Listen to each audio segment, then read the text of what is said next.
I'm Eliza, and this is the ASMR tag.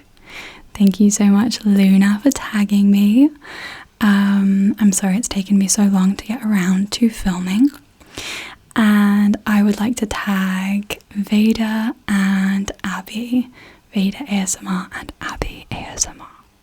Okay, I have the questions up here behind you.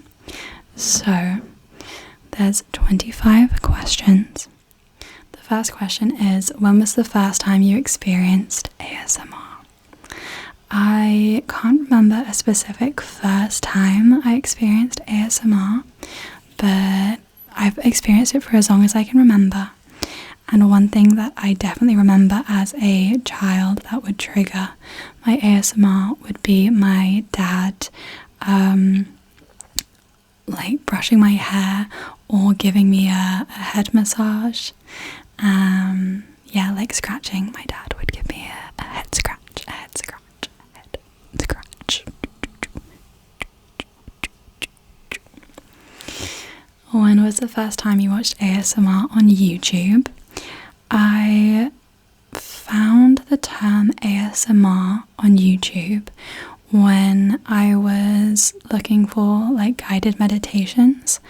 I think I was like 16, and one of the guided meditations that I saw had ASMR in the title or in the description or something like that, and I searched what it was, and then I was like, oh, it's this feeling that I've always had, but I didn't know that there was a word for it. Or to be honest, I think that I thought that everyone experienced it and everyone knew about it, so I didn't pay much attention to it, and I didn't realize that it was a unique thing that not everyone experiences. So that's how I heard the term ASMR. And then the first video that I searched for ASMR, and the first video that I remember watching was a video by ASMR Darling, and it was like a makeup role play, like maybe like a friend does your makeup or big sister does your makeup kind of video. What is your favorite unintentional ASMR video? It has to be the classic cranial nerve exam with, like, I think it's Dr. James Kelly and Pat LaFontaine.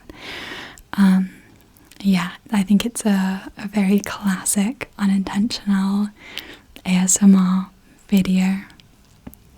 When I'm like making medical videos, then sometimes I'll try to find like unintentional ones so I can get an idea of what would be realistic. Not that my videos are necessarily like realistic, but anyway, just for an idea of what kind of test they might do. Name the last 5 ASMR artists that you watched. I'm looking for my phone. Probably I've been watching a lot of Amy K recently. Let me see. Well, the last video that I watched was the ASMR tag by Luna, because I rewatched it too before I made this video. Oh, I can't connect to the internet. Okay, I'm just gonna have to remember some. Probably Amy K, Luna Bloom, Shiver Me Tingles. Yeah, Shiver Me Tingles ASMR. She's really cool.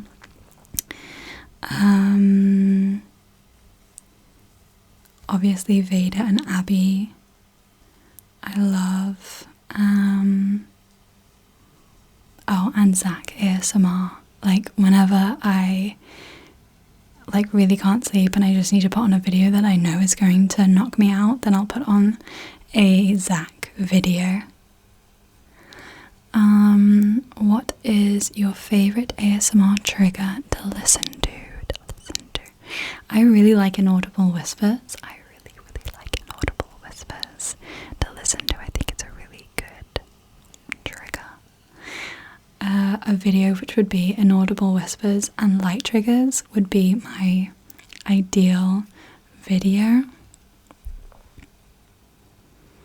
What is your least favourite trigger to listen to?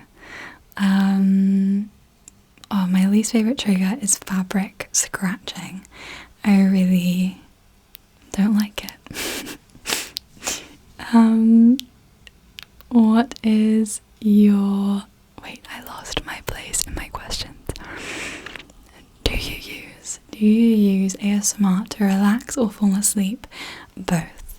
I use it to calm down after a stressful day. I use it before I go to bed. I use it if I have a panic attack. Sometimes I just play it in the background, especially when I study or when I'm crocheting, then as like background noise. What is your bedtime routine? I get into my comfy pajamas. I have like a massive fluffy bear onesie that I get so I'm nice and cozy. It's got a little hood, and usually I will crochet. Maybe I'll watch some Netflix and crochet, or I'll watch ASMR and I'll crochet. And I actually crocheted this sweater vest. I'm so proud of it. I just finished it yesterday. So yeah, I usually crochet before bed, and then I'll watch ASMR, and then I'll go to sleep. It's not really that fancy. So I'll do my skincare stuff and like brush my teeth, and sometimes I'll write a to-do list for the next day, just kind of to get my head around what I've got on the next day. And what I'll do some days when I can't sleep and when my mind is really racing, like when I'm stressed about stuff I have to do the next day, then I'll leave like a notebook next to my bed, and then whenever I think of something, then I can just write it down, and then it's like out of my head and I can relax. So I don't know if that'll be helpful for someone. I'm gonna have a sip of my tea.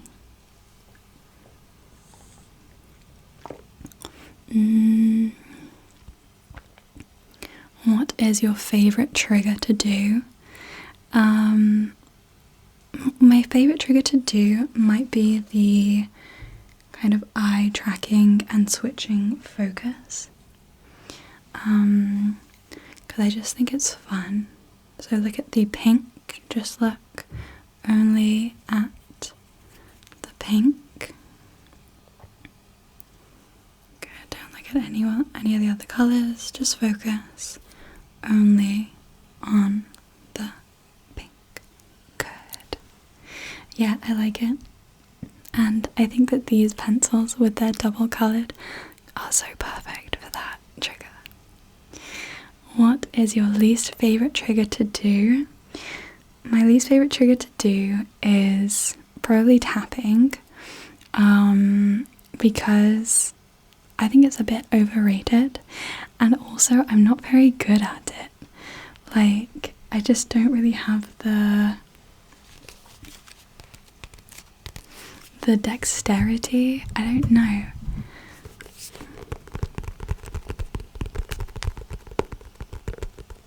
I feel like I'm just not that good at it.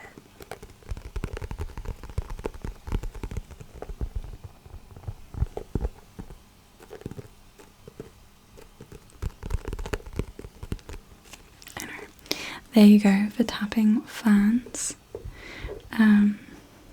I don't mind it as a trigger. I think it can be good. It's just not my favourite.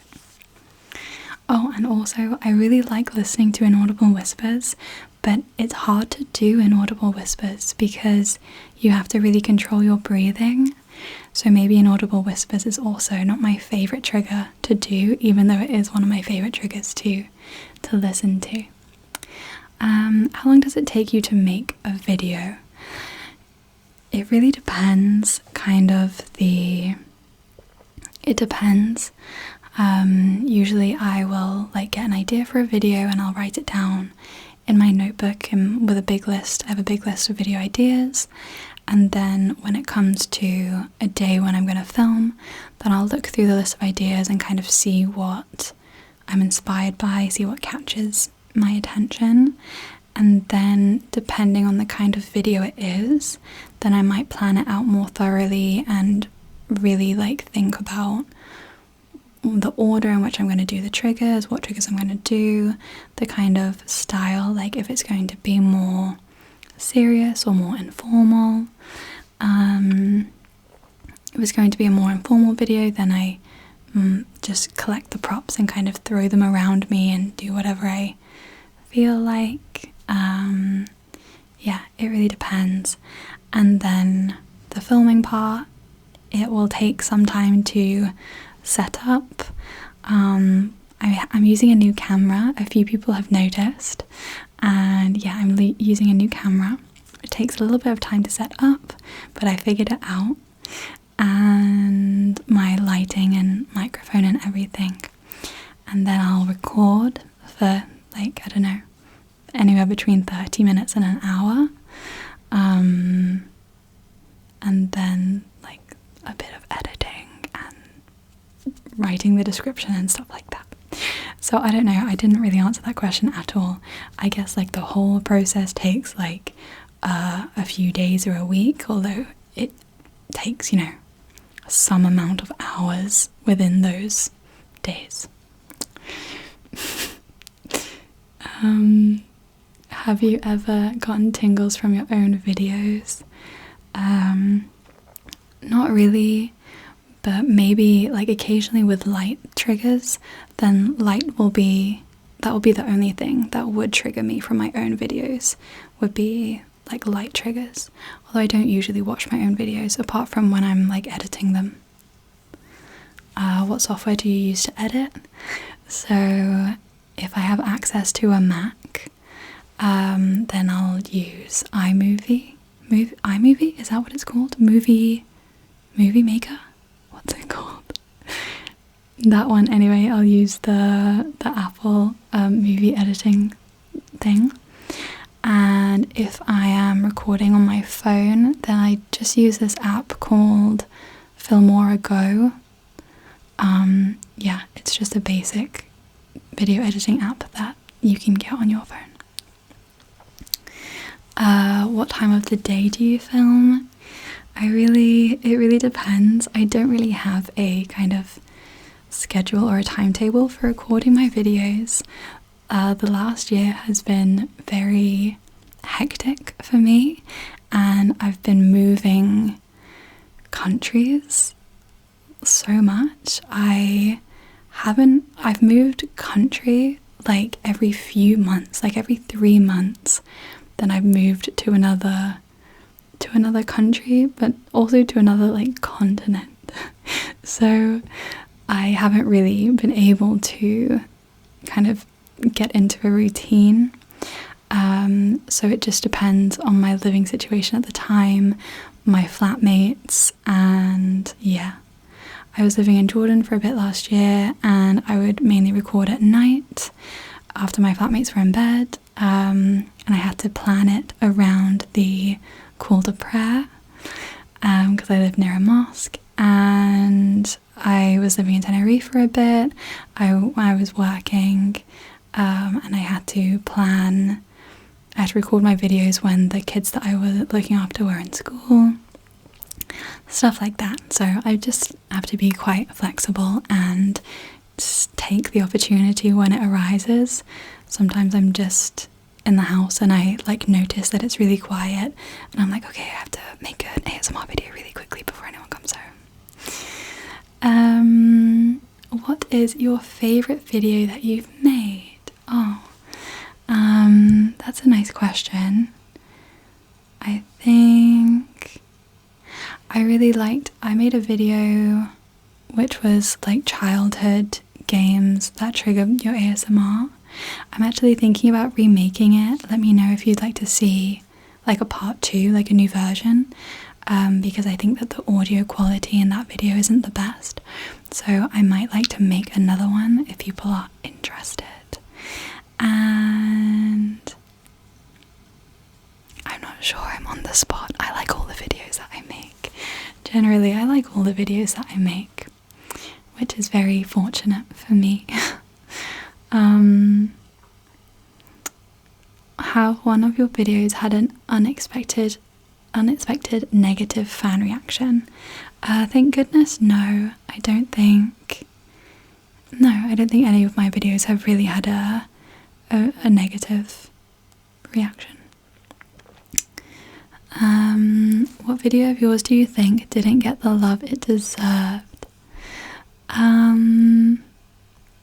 Maybe recently, like a few months ago maybe, I made a video which was like 10 role plays in 10 minutes, and it did get like a lot of love and attention, but it just didn't get as many views as I was expecting it to. Not that views are everything, but yeah, maybe that video. Also, that video did get a few comments like complaining that the video was too short, and I was like, come on guys, it's 10 minutes, it's just a 10-minute video. I think that's the most negative reaction that I've had there. What's something the audience doesn't know about the behind the scenes of your channel? Probably the fact that I'm moving so much and that I live in such loud cities. That I live in cities with like so much noise and just really crazy hectic cities, and so I'm trying to find a little piece of quiet to record my videos. So yeah, maybe just that. Do your family and friends know you make ASMR videos? Yeah, everyone knows. I talk about it all the time, and everyone's really supportive and very happy for me. Have you ever been recognized in public? No, not in public, but kind of. So in one of my classes that I had on Zoom, and it was with like my entire year group at university. So it was like a really big meeting, and I had to turn on my camera to answer a question, and then someone privately messaged me in Zoom saying like, OMG, are you ASMR Eliza? I didn't know that we studied together, like that kind of thing. So that was really funny, because it's someone who goes to my university and studies the same thing as me, who watched my videos. But because of COVID and everything, then I didn't get to meet most of my classmates in person, so that was nice and strange. What inspires your video ideas? Mainly just other people's videos. I get most of my ideas just watching ASMR, like when I'm half asleep, and maybe I'll be inspired by a specific trigger and I think, oh, I really want to use that trigger, and then I'll build a video idea around that. Or when I'm really stuck on ideas, then I'll just go to Abby's channel and look at the videos that she's made recently and steal all of her ideas. And then sometimes like real world experiences will also inspire me, but mainly watching other people's videos. Where do you find yourself spending the most time online? Probably, well, to be honest, the most time that I spend online is doing stuff for university. It will be studying, but like in terms of leisure time, then probably on YouTube or Netflix. What advice would you give someone who wanted to make their own ASMR content? I would probably say the most important thing is to just start and give it a go. It doesn't have to be perfect, and you can even just record a video for for yourself and have no intention of uploading it. Actually, the first video that I recorded was like that. I didn't have any intention of uploading it, and then I watched it and I was like, hey, this isn't that bad. Why not let the world see? And that's what happened. Yeah, and you can just record on your phone. At first, you don't need to make a really big commitment. So just see if it's something that you like, and then if it is, then you can later invest in more equipment and better quality stuff, but it's not necessary. And my other advice would be to make the kind of videos that you enjoy watching, because I think that comes through in the videos that you make. I think people can tell if you're doing something that you enjoy. And I also think it's important so that you don't get bored, and so that you keep having new ideas. If you're making videos that you want to watch, then you won't get bored of that, Yeah. So those are all of the questions. Thank you for watching, for being here with me, and I'll see you all soon.